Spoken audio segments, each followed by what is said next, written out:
ఓం మహాగణాధిపతయే నమః. ఓం గురుభ్యో నమః. ఓం శ్రీమాత్రే నమః. పరమేశ్వర స్వరూపమైనటువంటి జ్యోతిష, వాస్తు మరియు ఇతర అనేకమైనటువంటి శాస్త్రములను మనకు అందించినటువంటి మహర్షులకి నమస్కారం. హయగ్రీవ హయగ్రీవ హయగ్రీవేతియో వధేత్ తస్య నిస్సరతే వాణి జహ్నుకన్యా ప్రవాహవత్. అరుణాం కరుణాతరంగితాక్షీం ధృతపాశాంకుశపుష్పబాణచాపాం అనిమాదిభిరావృతాం మయూకైః అహమిత్యేవ విభావయే భవానీం. శ్రీమాత్రే నమః. ప్రేక్షకులకి ఆ లలితాంబిక అమ్మవారి యొక్క అనుగ్రహం పరిపూర్ణంగా కలగాలని మనస్ఫూర్తిగా కోరుకుంటూ మనం ఈరోజు చెప్పుకోబోయేటువంటి టాపిక్ ఏమిటి అంటే 12 లగ్నాల వారికి ఆయురారోగ్యాలతో ఉండడానికి, ఇటువంటి అనారోగ్యాలు రాకుండా ఉండడానికి చేసుకోవాల్సిన పరిహారాలు ఏమిటి.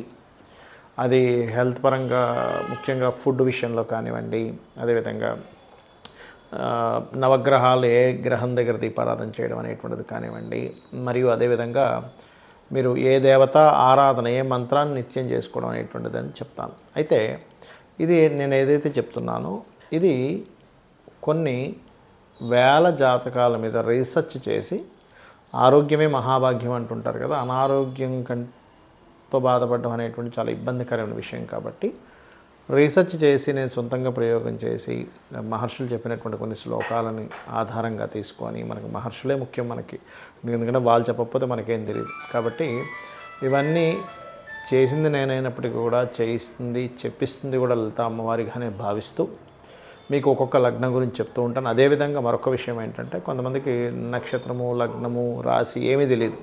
అలాంటి వారు కూడా ఏం చేసుకోవాలి అనేటువంటిది వీడియో ఎండింగ్లో చెప్తాను. వీడియో ఎండింగ్ వరకు వినండి. తులాలగ్నం వారికి కనుక చూసుకున్నట్లయితే, తులవారికి పూర్వజన్మ కర్మ మూలంగా మనకి హెల్త్ ఇష్యూస్ అనేటువంటివి ఏ రూపంలో వస్తాయి, ఏ గ్రహ సంబంధించినవి చేసుకోవాలి ఏమిటని చూసుకున్నట్లయితే, ప్రధానంగా ఇక్కడ మీ యొక్క గురువు మరియు రవి, ఈ 2 గ్రహాలని ప్రధానంగా పరిశీలన చేసుకోవాలి. అంటే గురువు యొక్క అంతర్దశలో వస్తున్నా, రవి యొక్క అంతర్దశలో వస్తున్నా, శనితో కలిసినటువంటి గురువు లేదా రవి అంతర్దశలో వస్తున్నా కొంచెం హెల్త్ విషయంలో జాగ్రత్తగా ఉండాలి. ఇక్కడ మీ లగ్నానికి శని రోగాన్ని తగ్గించే కారు కూడా ఆయనే అవుతాడు, రోగ సంబంధించినటువంటి దాన్ని మళ్ళీ ఇమ్యూనిటీని తగ్గించే కారు కూడా ఆయనే అవుతాడు. కాబట్టి అన్ని లగ్నాలు వేరు. ఈ లగ్నం విషయం దగ్గరికి వచ్చేసరికి కొంత జాగ్రత్త పడాలి. అయితే ఎవరికైనా మాటిమాటికి హెల్త్ ఇష్యూస్ వస్తున్నాయి తులాలగ్నంలో వారికి, ఎప్పుడు ఏదో ఒకటి వస్తుంది అంటే మీరు ప్రధానంగా మీరు అర్థం చేసుకోవాల్సింది, ఓకే గురువు రవి ఎక్కడో స్పాయిల్ అయింది. ఇది ఫస్ట్ అంటే స్టార్టింగ్ బేసిక్ లెవెల్లో మీ పర్సనల్ చార్ట్లో మీ రవి గురువు ఎక్కడున్నారు, ఏమిటి, మళ్ళీ ఏ గ్రహాలకు ఆపాదించబడింది అనేటువంటి దట్ ఈస్ డిఫరెంట్ థింగ్. ఇక్కడ మాటిమాటికి అనారోగ్య సమస్యలు వస్తున్నప్పుడు గోశాలకు వెళ్ళి గోవులకి గోధుమ రవ్వ మరియు శనగలు వీటిని తినిపించండి, గుర్తుపెట్టుకోండి. అదేవిధంగా నవగ్రహాల్లో ప్రధానంగా మీరు రవి గురు గ్రహాల దగ్గర దీపారాధన చేయండి. మంత్ర సాధన, ఏ మంత్రాన్ని కానీ నిత్యము జపించినట్లయితే హెల్త్ ఇష్యూస్ నుంచి బయటపడతారు అని చూసుకున్నట్లయితే, క్రీం అచ్యుత అనంత గోవింద ఈ నామాన్ని చేయండి. అయితే ఎవరైనా సరే హెల్త్ ఇష్యూస్ ఉన్నప్పుడు ఈ నామం చేస్తూ మనసులో ఒకసారి అన్నారు, ఉదాహరణకి క్రీం అచ్యుత అనంత గోవింద అని అనుకున్న తర్వాత మీరు వెంటనే నేను చాలా ఆరోగ్యంగా ఉన్నాను అని అనుకోండి. అంటే ఫస్ట్ మీ బాడీకి మీకు మీరు సిగ్నల్స్ ఇచ్చుకోవాలి, నేను ఆరోగ్యంగా ఉన్నాను, అనారోగ్య సమస్యలు నాకు లేవు, నాకు అనారోగ్యం తగ్గుతుంది, ఇట్లా అనుకోండి. క్రీం అచ్యుత అనంత గోవింద, నేను ఆరోగ్యంగా ఉన్నాను ఇట్లా అనుకుంటూ ఉంటే ఏమవుతుందంటే, మన సెల్స్ ఉంటాయి మన బాడీలో, ఆ సెల్స్కి మీకు తెలియకుండానే మీరు ఒక ఇన్ఫర్మేషన్ ఇస్తున్నారు. అలా ప్రతి నామానికి కూడా ఒక్కొక్క దానికి ఒక్కొక్క ఇది ఉంటుంది, నేను చెప్తూ పోతుంటాను తర్వాత వీడియోస్లో. అయితే ఇక్కడ మీకు దగ్గరలో ఏదైనా దత్తాత్రేయ ఆలయంగా ఉన్నట్లయితే అక్కడ శనగలతో చేసినటువంటి ప్రసాదాన్ని పంచిపెట్టండి అక్కడ స్వామివారి దగ్గర పెట్టి. లేదు సూర్య ఆలయం ఉన్నా, లేనట్లయితే ఈశ్వరాలయం ఉన్నా సరే అక్కడికి వెళ్ళి గోధుమ రవ్వతో చేసినటువంటి పదార్థాన్ని స్వామివారి దగ్గర పెట్టి దాన్ని పంచిపెట్టండి. దీనివల్ల అనారోగ్య సమస్యలు చాలా మటుకు తగ్గుతాయి. బికాజ్ ఆఫ్ ఈ తులాలగ్నం వారికి పూర్వజన్మ కర్మని అందించే గ్రహాలు రవి గురువులు అవుతారు. ఈ రవి గురువులు బేసిక్ లెవెల్లోనే గుర్తుపెట్టుకోండి. అంటే ఏంటి, ఈ పూర్వజన్మ కర్మను అందించే వాళ్ళు వీళ్ళు అవుతారంటే ఏంటి, తండ్రి సంబంధంగా, తండ్రి మూలంగా, లేకపోతే ఏదో గవర్నమెంట్ కాంట్రాక్ట్స్ చేయడం వల్ల, అదేవిధంగా అప్పు ఎవరికైనా సరే అప్పు ఇవ్వడం ద్వారా, అయితే అందులో కూడా ఏమిటి మధ్యవర్తిత్వంగా ఉంటూ ఒక పెద్దరికంగా ఉంటూ మీరు ఎంటర్ అవడం వల్ల అంటే పూర్వజన్మ కర్మ ఎప్పుడూ రోగ రూపంలో మాత్రమే రాదండి, ఈ రూపంలో వచ్చి మిమ్మల్ని ఇబ్బంది పెడుతూ ఉంటుంది. అంటే మీ యొక్క జన్మజాతకంలో ఆ ప్లానటరీ కాంబినేషన్స్ కరెక్ట్గా ఉన్నాయనుకోండి పెద్ద ఇబ్బంది రాదు. చాలా నీచ స్థానంలో ఉండి రవి గురువులు అట్లా ఉన్నప్పుడు కాస్త ఎక్కువగా గోశాలలకు వెళ్ళి గోవులకి క్యారెట్లు, వీలైతే అరటికాయలు, అదేవిధంగా గోధుమ రవ్వ ఇవి కనుక తినిపించినట్లయితే మీరు పూర్వజన్మ కర్మ నుంచి బయటపడి రుణ రోగ శత్రు బాధల నుంచి బయటపడతారు.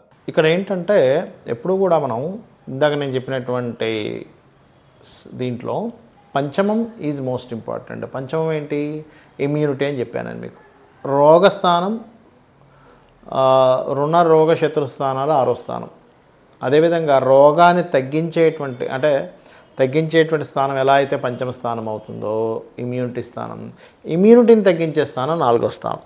అందుకే చూడండి, ఇంట్లో ఒక దగ్గర అలా ఉండిపోకు 4th హౌస్ అనేది కూర్చోవడం అనమాట. అంటే ఏమిటి? ఒక దగ్గర అలా కూర్చుండిపోయి ఉన్నా కానీ మనకి హెల్త్ ఇష్యూస్ వస్తుంటాయి, నడవాలి అంటూ ఉంటారు. ఆ రకంగా మీరు ఒకటే గుర్తుపెట్టుకోండి, మీరు ఎంత వాకింగ్ చేస్తూ ఉంటే ఫిజికల్గా అంత ఆరోగ్యం. Point number 1. రెండవది ఏమిటి అంటే నక్షత్రము రాశి ఏమీ లేదనుకునేటువంటి వారు ఖచ్చితంగా సూర్య నమస్కారాలు ఎక్కువగా చేయండి, సూర్యుడి యొక్క పోస్టర్స్ ఎక్కువగా చేయండి. మూడవది, ఇక్కడ ఒక్కొక్కసారి ఏమవుతుందంటే మనం ఎంత పంచమాధిపతిని తీసుకున్నా ఈ పంచమాధిపతి వెళ్ళి మరొక గ్రహంతో కలిసి ఉండి వాళ్ళ యొక్క పర్సనల్ చార్ట్ ద్వారా మారిపోతూ ఉంటుంది. ఇందాక నేను చెప్పినట్టుగా ఇప్పుడు మేషానికి సింహం మన రవి అని చెప్పుకున్నాము, వృషభానికి బుధుడు అని చెప్పుకున్నాము, మిథునానికి శుక్రుడు అని చెప్పుకున్నాము, ఇలా ఒక్కొక్క దానికి పంచమాధిపతి చెప్పుకున్నాం. అలాగే షష్టమాధిపతి ఎవరు అని తెలుసుకున్నాం. కానీ ఇక్కడ ఏమవుతుందంటే సమ్ టైమ్స్ ఈ పంచమాధిపతి ఇమ్యూనిటీ ఇవ్వవలసినటువంటి కారకుడే గనక మీకు వక్రించిన నక్షత్రాల్లో, గ్రహ నక్షత్రాల్లో లేదా వక్రించిన ప్లానెట్స్తో కనెక్ట్ అయి ఉన్నప్పుడు ఏమవుతుంది, దాన్ని ఆటో ఇమ్యూనిటీ డిజార్డర్ అంటారు. అంటే వాళ్ళ ఇమ్యూనిటీయే వాళ్ళ మీద దాడి చేస్తుంది. అప్పుడు అర్థం కాదరే ఏంటి ఇట్లాగా. అప్పుడు మనం ఏం చేయాలంటే అది ఏదైతే దాడి చేస్తుందో దానికి కూడా దానం ఇవ్వాల్సి వస్తుంది. ముఖ్యంగా 6వ స్థానాధిపతి ఎవరైతే అయ్యారో మీ లగ్నం నుంచి వాళ్ళకి దానం ఇవ్వడము, 5వ స్థానానికి సంబంధించిన మంత్ర సాధన చేసుకోవడం చేయండి. ఇందులో సమ్ టైమ్స్ పాపగ్రహ మధ్యన ఉంటుంది. ఒక్కొక్కసారి ఏమవుతుంటుందంటే అగ్నితత్వ రాశుల్లో ఉంటాయి కాంబినేషన్స్ అన్నీ. అలాంటప్పుడు హోమాలు చేయడం ద్వారా తగ్గుతుంది. భూతత్వ రాశుల్లో ఉన్నప్పుడు ముఖ్యంగా మీకు దానం ఇవ్వడం ద్వారా తగ్గుతుంది. వాయుతత్వ రాశుల వల్ల పర్టికులర్గా మీరు స్తోత్ర పఠనం ఏదైనా చాంటింగ్ చేయడం ద్వారా తగ్గుతుంది. జలతత్వ రాశులు తర్పణాలు, అభిషేకాలు చేయడం ద్వారా తగ్గుతుంది. మనకి అగ్ని, భూ, వాయు, జల, మేషము, సింహము, ధనస్సు అగ్నితత్వ రాశులు, వృషభము, కన్య, మకర రాశులు భూతత్వ రాశులు, మిథునము, తుల, అదేవిధంగా కుంభము వాయుతత్వ రాశులు, కర్కాటకము మరియు అదేవిధంగా మనకి జలరాశులైనటువంటి వృశ్చికము, మీనము అనేటువంటివి ఏవైతే ఉన్నాయో ఇవి జలరాశులు అవుతాయి. అంటే అగ్ని, భూ, వాయు, జల మేషం నుంచి వరుసగా తీసుకుంటే అగ్ని, భూ, వాయు, జల వరుసగా అవుతూ ఉంటాయి. అంటే మేషము, వృషభం, మిథునం, కర్కాటకం, అగ్ని, భూ, వాయు, జల. మళ్ళీ సింహం, కన్య, తుల, వృశ్చికం, అగ్ని, భూ, వాయు, జల. ధనస్సు, మకరం, కుంభం, మీనం, అగ్ని, భూ, వాయు, జల ఇలా తీసుకోవాలి. అయితే ఇక్కడ కొన్నిసార్లు మీకు దాన సంబంధించినవి అవనప్పుడు దానము వీటన్నిటితో కూడా ఇంకా సరిపోదు. ఎందుకంటే పూర్వజన్మ కర్మ వల్ల మనకి ఇది వస్తూ ఉంటుంది అనారోగ్యం అనేటువంటిది. అంటే పూర్వజన్మ కృతం పాపం వ్యాధి రూపేణ పీడితం. నేను చాలామందిని చూసా, చాలా ఎన్నో సంవత్సరాల నుంచి ఎక్సర్సైజులు కూడా చేస్తున్నామండి, కానీ నాకు ఎందుకన్నా ఆరోగ్యం వచ్చిందంటారు. ఎక్సర్సైజ్ చేయడం వల్ల మీకు రావాల్సిన పెద్ద అనారోగ్యం కూడా తగ్గుతుందో ఎటువంటి డౌట్ లేదు. కాకపోతే బాడీ ఫిట్నెస్ ఉంటుంది కానీ రోగం రాకూడదని రూల్ ఉండదు. ఎందుకు అంటే రోగం అనేటువంటిది మీ జన్మజాతకంలో ఉన్నటువంటి 6th lord 4th lord active అయ్యారా, 5th లార్డ్ డియాక్టివ్ అయిపోయాడా అనే దాని మీద ఆధారపడి ఉంటుంది. కాబట్టి ఒకటే గుర్తుపెట్టుకోండి, కొన్ని రోగాలకి లైఫ్ లాంగ్ చేసుకోవాల్సి వస్తుంది. కొన్ని మంత్రాలు కొన్నిటికి ఆ పర్టికులర్ పీరియడ్ వరకు చేసుకోవాల్సి వస్తుంది. అదేంటో తెలుసుకోవాలి. అదేవిధంగా అస్సలు రోగం రాకుండా మనకు ఉండాలి అంటే ముఖ్యంగా మీరు అర్థం చేసుకోవాల్సింది సూర్య నమస్కారాలు చేసుకుంటూ మనం తీసుకునే ఫుడ్ ద్వారా రోగం అనేటువంటిది వస్తుంది. గుర్తుపెట్టుకోండి, మనం ఎటువంటి ఫుడ్ తీసుకుంటున్నాము, అందులో మనకు కావాల్సినవి ఉన్నాయా లేవా, మనకు కావాల్సినవి మన బాడీని పాడు చేసే హాని చేసేవి తింటున్నామా, మరి అందరికీ అన్నీ తెలియదు కదా. అలాంటప్పుడు శాస్త్రంలో చెప్పింది ఏమిటంటే బాగా నవిలి మీరు తినేటప్పుడు క్రీం అచ్యుత అనంత గోవింద అనే నామాన్ని అనుకుంటూ తినండి. ఒక 30 సార్లు కనీసం నవలాలి, 32 సార్లు నవలాలని చెప్తుంది ఆయుర్వేదం అయితే. కాబట్టి ఇచ్చేయండి. అదేవిధంగా మరొక విషయం ఏంటంటే ఈ కొంతమందికి దానాలు ఇవ్వలేని వాళ్ళు ఉంటారు. ఏమండి మేము దానం ఇవ్వలేను, నా దగ్గర డబ్బులు లేవు కానీ అనారోగ్యంతో బాధపడుతున్నాను అనుకునేటువంటి వారు ఓం సర్వవ్యాధి ప్రశమని సర్వమృత్యు నివారిణి అగ్రగణ్య అచింత్య రూప కలికల్మషనాశిని నమః చేసుకోవాలి. చేసుకుంటూ ఉంటే ముఖ్యంగా ధ్యానంలోకి వెళ్ళి శ్వాస మీద ధ్యాస, అంటే ఇక్కడ కాన్సన్ట్రేషన్ చేసినట్లయితే శ్వాస మీద ధ్యాస ఆటోమేటిక్గా కనెక్ట్ అవుతుంది. ధ్యానం అనేటువంటిది పంచమ స్థానానికి సంబంధించింది, మంత్రం అనేటువంటిది పంచమ స్థానానికి సంబంధించింది. అదేవిధంగా మీరు ఏదైనా చాంటింగ్ చేస్తున్నారు పంచమ స్థానానికి సంబంధించింది. కాబట్టి ఏంటి ఈ ధ్యానము మంత్రం ఇవి చేయడం ద్వారా కూడా మీకు చాలా మటుకు పూర్వజన్మ కర్మలు దగ్ధమవుతాయి.